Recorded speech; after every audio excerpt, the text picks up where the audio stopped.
Assalamualaikum warahmatullahi wabarakatuh. Selamat datang di channel AutoDP, channel yang membahas otomotif dengan ringan, jelas, dan lugas. Baik, pada kali ini kita akan membahas mengenai ban sepeda motor. Kenapa hal ini perlu kita ulas? Karena ada beberapa hal penting yang perlu diperhatikan ketika kita mau ganti atau bahkan membeli sebuah ban untuk sepeda motor kita. Pada kesempatan kali ini yang akan kita bahas yaitu mengenai yang pertama ukuran ban, kemudian kode produksi ban yang akhirnya dengan kita mengetahui cara membaca kode produksi ini, kita setidaknya bisa menentukan masa pakai atau kadaluarsa ban. Kemudian rotasi ban, tipe ban, titik teringan ban, dan tanda keausan ban. Baik, langsung saja kita ke bahasan yang pertama yaitu kode ukuran ban. Ada dua jenis kode ukuran ban. Yang pertama yaitu metris. Metris ini dalam setiap ukurannya menggunakan milimeter atau satuan milimeter. Contohnya yang umum digunakan seperti ini. Ini merupakan kode ukuran ban jenis metris. Kemudian yang kedua yaitu imperial. Artinya bahwa dalam pengukurannya itu biasanya dalam satuan inci. Contohnya seperti ini, 2,75/17/4 PR. Nanti kita bahas setelah ini. Kemudian cara untuk membaca kode ban metris,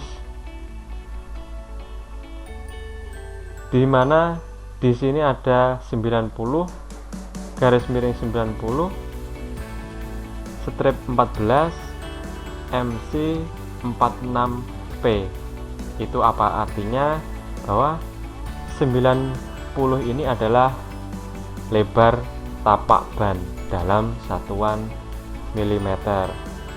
Kemudian 90 berikutnya ini adalah aspek rasio perbandingan tinggi dan lebar ban dalam satuan persen. Kemudian yang 14 ini adalah ukuran velg dalam inci, karena yang kita tahu bahwa semua ukuran velg selama ini masih dalam satuan inci. Kemudian MC ini merupakan motorcycle, artinya bahwa ban ini untuk ban sepeda motor. Atau mungkin dalam keterangan lain ada yang menyebutkan ini jenis kompon. M itu medium, kemudian C nya kompon.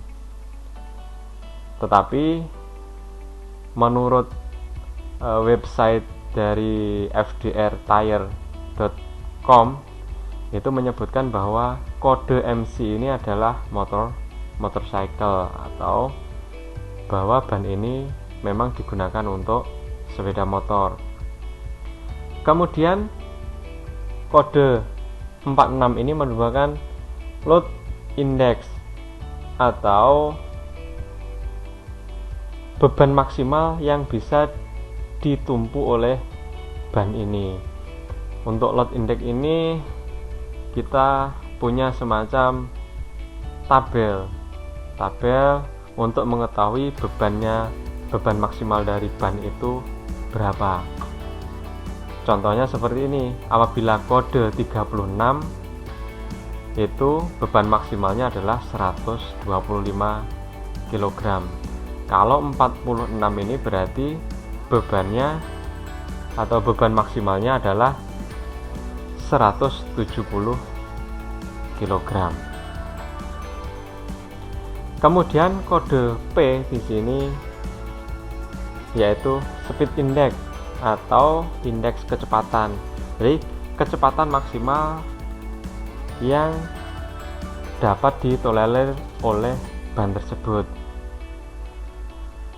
Ini sama ada semacam tabel untuk mengetahui kecepatan maksimal dari ban yang dimaksud. Apabila kodenya G itu kecepatan maksimal dari ban itu 90 km per jam. Jangan sampai kalau misalkan kita punya ban jenis atau dengan kode ini, kita gunakan untuk sepeda motor yang kecepatannya melebihi 90 km per jam. Kemudian H ini 210 km per jam, J ini 100 km per jam. Nah, memang untuk H ini saya urutkan sesuai dengan abjad. Ini bukan kok salah tempat, tetapi memang untuk yang kode H ini maksimal kecepatannya sampai 210. Kalau mungkin di tabel lain itu H ini berada di bawah, setelah U. Kemudian kalau kita melihat gambar ini kodenya huruf P, maka ban tersebut kecepatan maksimalnya adalah 150 km per jam. Jangan sampai kita pasang pada sepeda motor yang mempunyai kecepatan lebih, karena nanti bisa membahayakan pengendara.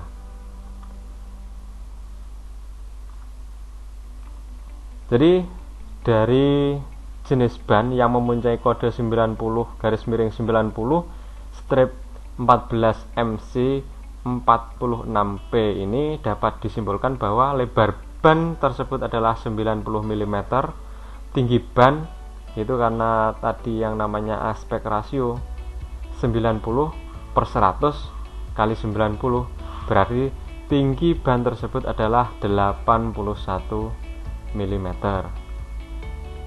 Kemudian bahwa ban tersebut hanya cocok digunakan pada velg dengan ukuran 14 inci. Ini biasanya digunakan untuk sepeda motor jenis matic. Kemudian beban maksimal load indexnya itu 170 kg. Kemudian load speednya itu 150 km per jam.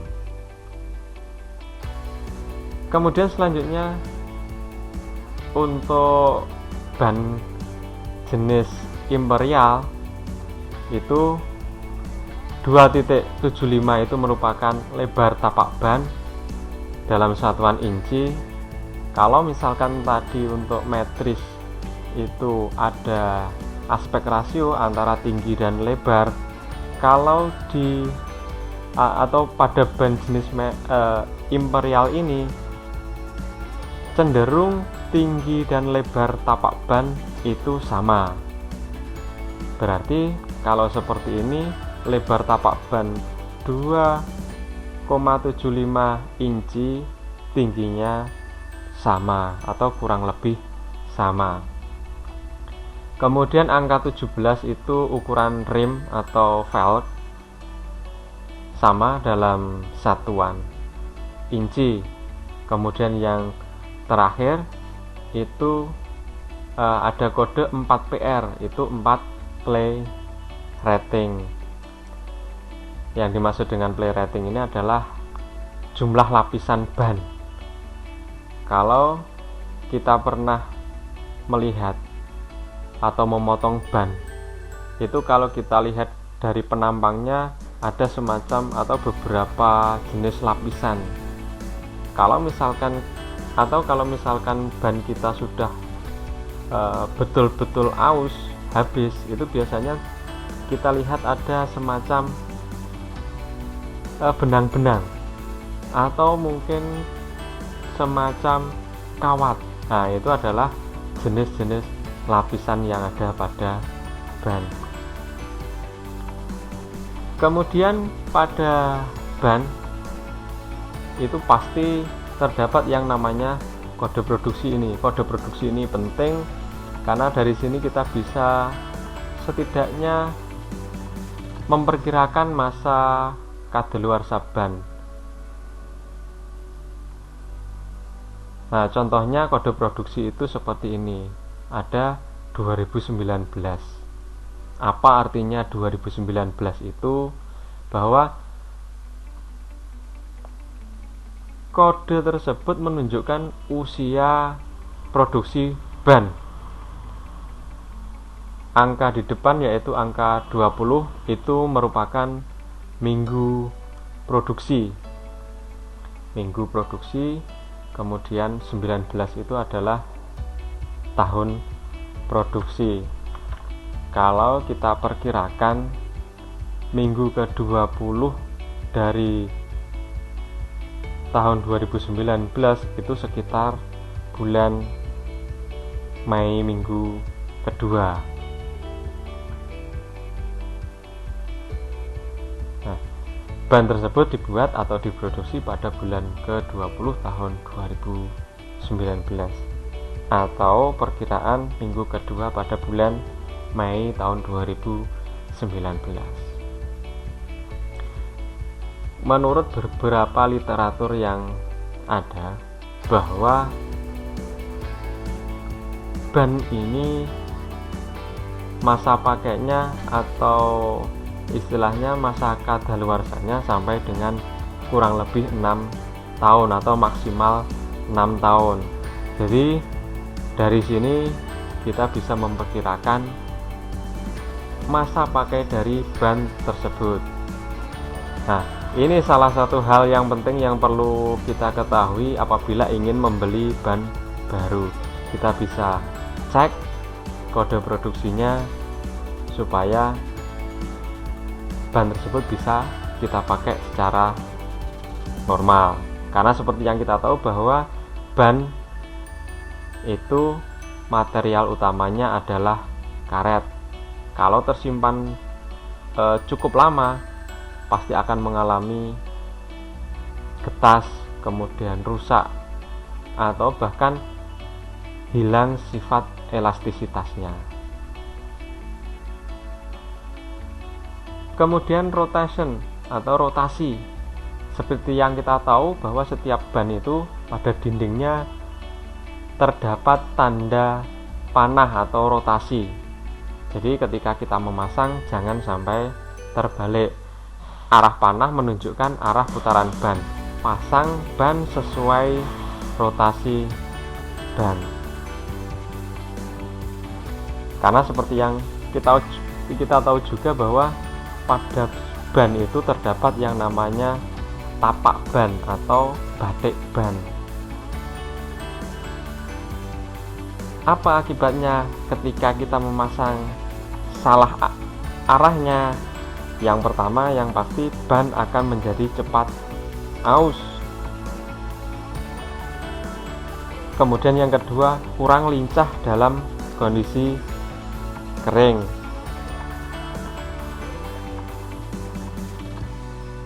Makanya jangan heran kalau kita terbalik memasangnya. Saat melakukan manuver, motor akan terasa berbeda jika arah rotasinya ban terbalik. Kemudian peluang aquaplaning lebih besar. Seperti yang kita tahu bahwa salah satu tujuan adanya batik ban itu adalah untuk memecah air ketika kondisi basah. Jadi sekali lagi jangan sampai terbalik saat memasang ban.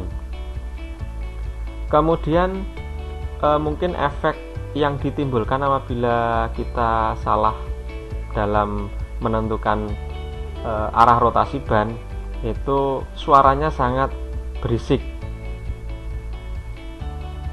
Nah, jadi sekali lagi ketika kita memasang ban, tolong diperhatikan arah rotasinya, jangan sampai terbalik.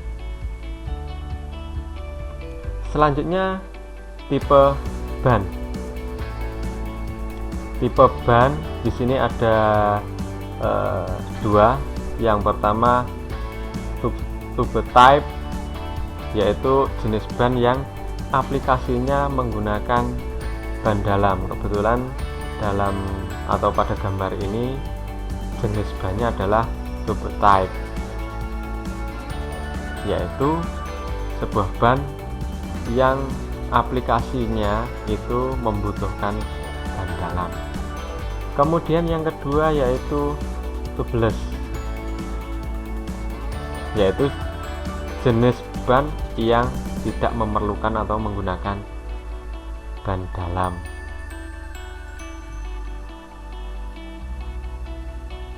Selanjutnya, ketika kita membeli sebuah ban baru, itu biasanya pada salah satu dindingnya terdapat titik kuning.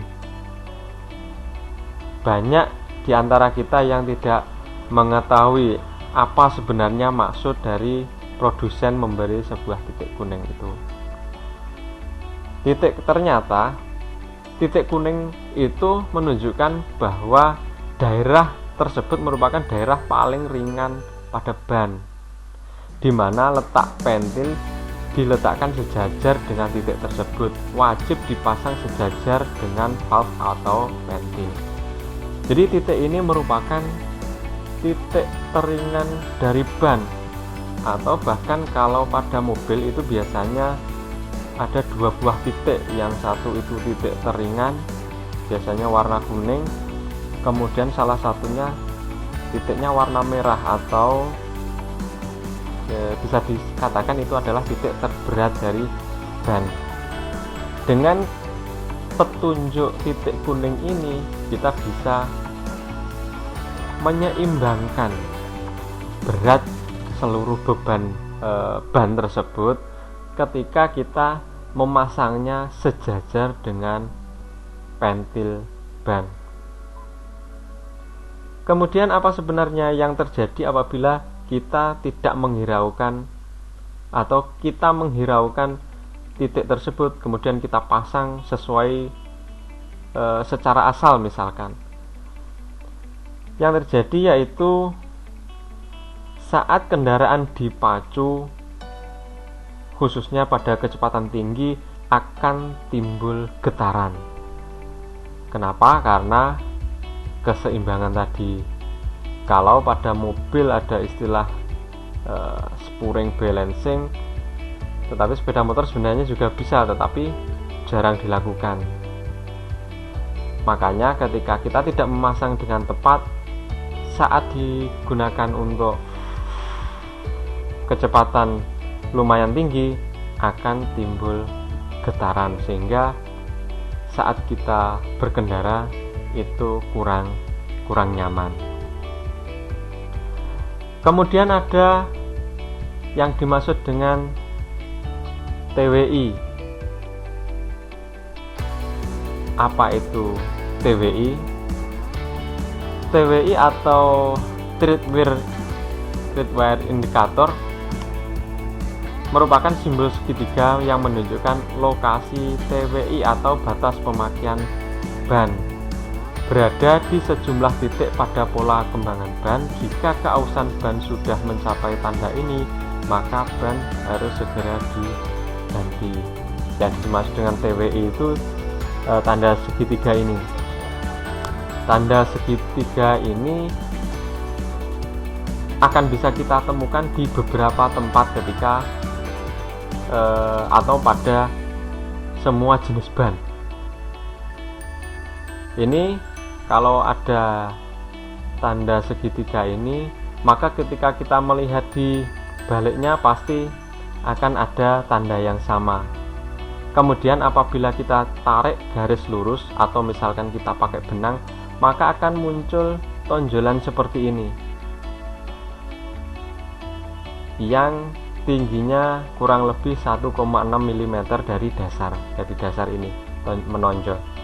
Nah, ketika ban sudah berada pada posisi tonjolan ini, maka diwajibkan untuk ganti atau disarankan untuk ganti, karena dipastikan ketika sudah mencapai tonjolan itu, maka kenyamanan dan keamanan kita dalam berkendara akan berkurang.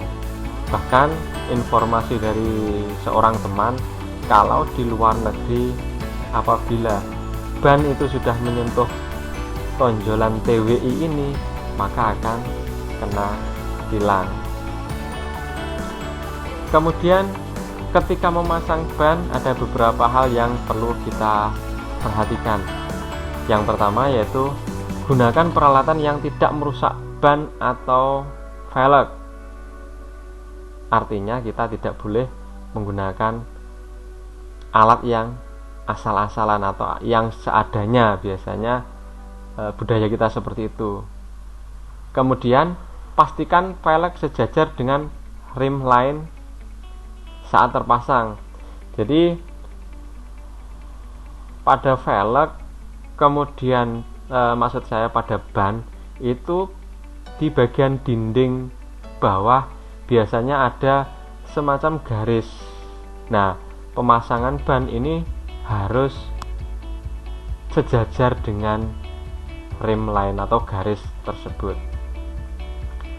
Kemudian pastikan arah putar sesuai dengan petunjuk atau rotation tadi, karena kalau misalkan kita terbalik akan mendapat beberapa hal yang kurang nyaman. Contohnya suara berisik, kemudian pengendara yang kurang nyaman dan sebagainya. Kemudian cek tekanan angin agar sesuai dengan standarnya masing-masing.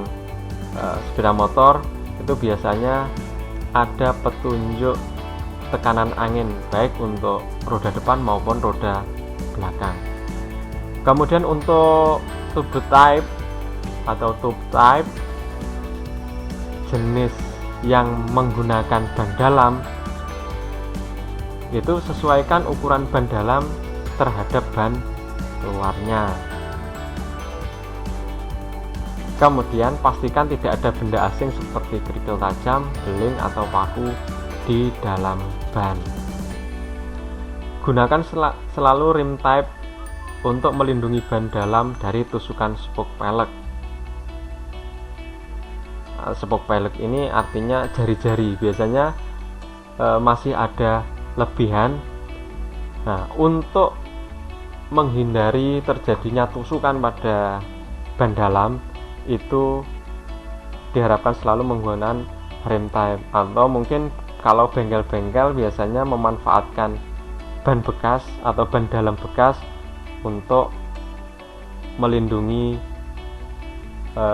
atau menggantikan fungsi rim tape tersebut. Kemudian pastikan bahwa posisi valve ban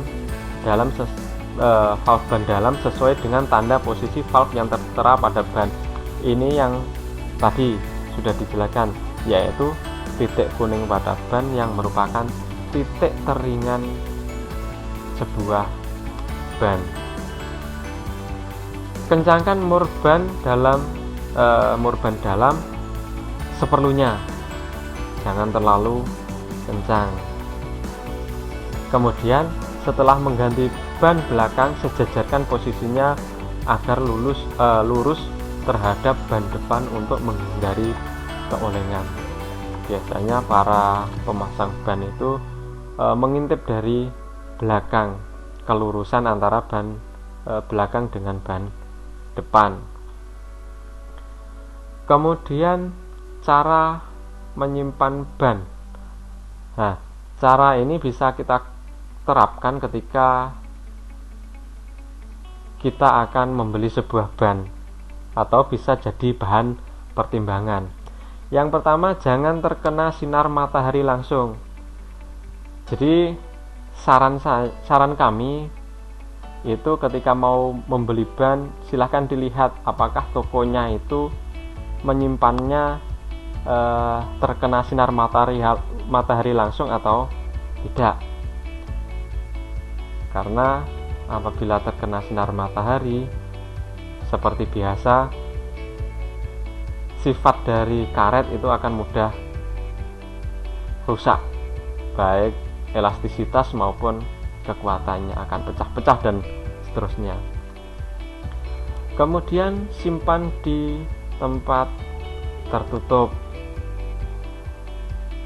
Selanjutnya, ban disimpan dalam posisi dijejer dan bukan ditumpuk. Jadi sekali lagi saran, apabila ingin membeli ban, lihat pada toko tersebut cara penyimpanan ban. Sebaiknya beli yang posisinya dijejer atau berdiri posisinya dan bukan ditumpuk, karena kalau ditumpuk, ban yang bagian paling bawah akan menerima beban yang paling berat. Ketika mendapatkan beban yang paling berat dalam jangka waktu tertentu, pasti akan merubah bentuk ban tersebut. Kemudian hindari kontak langsung dengan lantai. Untuk menghindari kontak langsung dengan bensin, minyak tanah, ataupun bahan kimia yang mungkin tumpah. Demikian apa yang bisa kami share, kami bagikan ke teman-teman semua. Jadi ketika kita akan mengganti ban, ketika kita akan membeli ban, itu bisa mempertimbangkan beberapa hal yang sudah kami sampaikan. Terima kasih atas perhatiannya, semoga bermanfaat. Wassalamualaikum warahmatullahi wabarakatuh.